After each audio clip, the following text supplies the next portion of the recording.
आप देख रहे हैं न्यूज़ जनशक्ति। बाड़मेर जिले के गुड़ामलानी के डाबर गांव के विद्यालय जैसे पवित्र स्थान में हो रहा है महिला के आत्मसम्मान के साथ अधिकारियों द्वारा शोषण। राजकीय माध्यमिक विद्यालय डाबर की अध्यापिका हिंगलाज रत्नू ने अपने ही कर्मचारियों पर लगाया उन्हें मानसिक रूप से प्रताड़ित करने का आरोप। आइए पूरी घटना की जानकारी सुनते हैं हिंगलाज रत्नू की जुबानी। मेरा नाम हिंगलाज रत्नू है। मैं राजकीय माध्यमिक विद्यालय डाबर में वरिष्ठ अध्यापिका मैथ्स से काम टीचर हूँ और पिछले 2 साल से विद्यालय के संस्था प्रधान प्रेमाराम सोनी और उनके साथ उनका सहयोग देने के लिए इरकन राम, बाबूलाल, चुनाराम जी, मोहनलाल जी, करनाराम जी, उनकी टीम मुझे बहुत परेशान करती है। इतनी मानसिक प्रताड़ित करती है। मेरे विद्यालय आने का मार्ग रोका गया और खुद के लिए इलीगल मार्ग खोले गए। विरोध करने पर कहा गया कि हम तो बहुमत है, हमारे पास तो हम तो 15 के स्टाफ है, आप अकेली महिला हो, हम जैसा कहें वैसा करो। तो सर सहन किया मैंने। उसके बाद स्कूल की कोई भी गतिविधि में मुझे पार्टिसिपेट नहीं करते। विद्यालय में साइकिल वितरण का प्रोग्राम होता है या चाहे कुछ भी होता है, मुझे नेग्लेक्ट करते। गांव वालों को बुलाया जाता है, मुझे नहीं बुलाया जाता।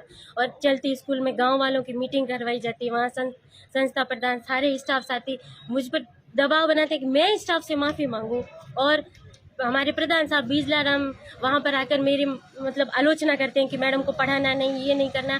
जबकि विद्यालय में बच्चियों से क्लास में जाके पूछा जाए तो ऐसी कोई बात नहीं। सबसे अगर सटीक कोई काम है किसी का तो मेरा, चाहे उसकी जांच करवा दी जाए। बच्चियों के साथ स्टाफ साथियों का व्यवहार सही नहीं है। नीचा दिखाना, महिलाएं क्या है, आप क्या हो, आप अकेले हो, आपको हमारी बात माननी पड़ेगी। मुझे इतना टॉर्चर किया जाता है, हम जैसा कहें वैसा ही आपको करना पड़ेगा। अब मैं उनका काम करूं या मेरे जो गवर्नमेंट जिससे मुझे पेमेंट मिलता है मैं उसके आदेश का पालन करूं?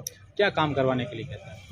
हम उनके कोई भी गलत काम, विद्यालय का जो भी फंड आता है उसके बारे में कुछ मत पूछो, एसएमसी की कोई बात के लिए मत पूछो, किसी भी चीज़ के लिए उनसे कोई बात आप पूछ नहीं सकते, आपको कोई अधिकार नहीं है। स्टाफ साथी बिना वजह कहीं जा रहे हैं बिना बताए, उनके 10-10 दिन के कॉलम के खाली कॉलम पड़े हैं सर, और मेरे सर 5 मिनट की देरी पर मेरे कॉलम बंद होते हैं। अब कहते हैं कि आप लेट हो गए इसलिए। तो मैंने कहा सर ये 10 दिन के कॉलम ये क्या है कि आपको कोई हक नहीं है, हमारी व्यवस्था है, हमें जैसे करना है। अब सर कहाँ तक सहन करूं मैं?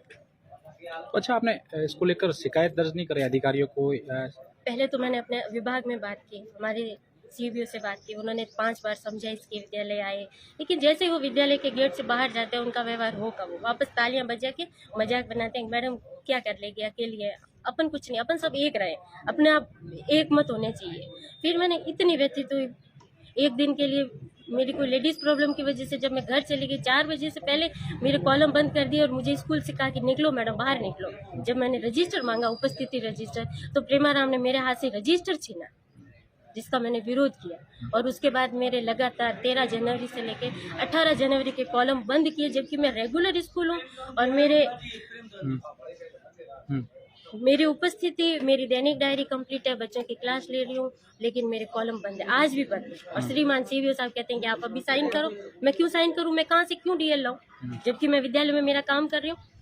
उसकी जांच हुई नहीं? आपने शिकायत की तब?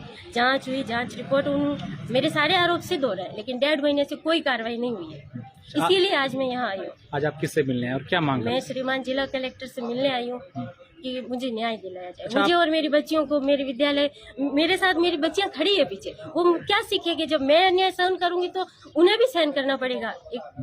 अच्छा, आप कितनी महिला अध्यापिका उस स्कूल में लगी? मैं अकेली हूँ और कोई नहीं है। कितना परेशान किया और क्या इतना परेशान किया, इस हद तक परेशान किया है श्रीमान जी कि कभी कभी तो लगता है कि महिला होना ही अपने आप में एक बहुत बड़ा अपराध है। इतना स्ट्रगल करके इस मुकाम तक पहुंची हूँ मैं, सेकंड ग्रेड में बहुत स्ट्रगल किया है, लेकिन वहाँ पहुँचने पर भी जब इस तरह से भेदभाव और महिला होने का दंड मिल रहा है तो फिर मतलब क्या पढ़ाई का? क्या मैं यहाँ आकर भी ये सब सहन करूँ? और जो मेरे बच्चियाँ मेरे पीछे मेरे को देख के कुछ सीखे, उनको भी मैं यही सिखाऊँ कि नहीं, सहन करना सीखो, नहीं गलत बात का तो विरोध करेंगे चाहे किस हद तक जाना पड़े। अच्छा, आपकी कार्रवाई नहीं होती तो अब आपका आगे क्या कदम रहेगा, क्या करना है? मैं श्रीमान जिला कलेक्टर के पास आई हूँ। आशा है कि ये मेरी इस मांग पर इस निष्पक्ष जांच करवाए, भले ही उन्हें और जांच, उचित जांच करवा दी जाए और इन आरोपियों के खिलाफ जो भी उचित कार्रवाई बनती है वो करे। मैं गलत हूँ तो मेरे खिलाफ की जाए। अच्छा, सरकार चाहती है कि महिलाओं को, बालिकाओं को आगे लाया जाए, शिक्षा, अभी वुमेन डे गया है, कई कार्यक्रम हुए, ऐसे में इस प्रकार के एक महिला के साथ गलत व्यवहार करना, उन भेदभाव करना अपने आप में कितनी बड़ी दुखद पीड़ा आप लोगों को लगती है? बहुत ही भयंकर दुखद पीड़ा है। सरकार के सारे प्रोग्राम फेल हो जाते हैं श्रीमान जी जब इस तरह की मानसिकता के लोग काम करते हैं। ऐसे लोगों के साथ काम करना अपने आप में इतना व्यथित करने का है कि घर पे बैठ जाते हैं। अनपढ़ होते तो ज़्यादा अच्छा होता, पढ़ लिख कर भी जब इसी तरह की बात जब सुनने को मिलेगी तो क्या मतलब, टॉर्चर करते हैं। तो क्या आपको अनैतिक परेशान भी किया जाता है? ये जो शिक्षक है सारे पुरुष है, तो इस तरीके की भी परेशानी आपको होती है बच्चों के साथ, या इस तरीके कुछ है? बच्चों के साथ व्यवहार सही नहीं है, क्लास में जाते नहीं है, कभी तो क्लास में नहीं जाते। और मैं कहती हूँ कि सर बच्चियाँ मुझे कहती है कि मैडम हमारे कालांश नहीं लग रहे, कहते हैं कि आपको कोई मतलब नहीं। अरे सर कालांश तो लो आप अपने, आप बच्चों को पढ़ाओ, पढ़ाने के लिए आते हो। गलत कालांश दिए जाते हैं, भेदभाव किया जाता है, विद्यालय के किसी भी काम में मुझे पार्टिसिपेट नहीं किया जाता है, स्कूल में अलमारियाँ वगैरह मुझे कुछ भी नहीं, मुझे मतलब इतना नेगलेक्ट, जैसे मेरा कोई रोल है ही नहीं उस स्कूल में, इस तरह से। ठीक।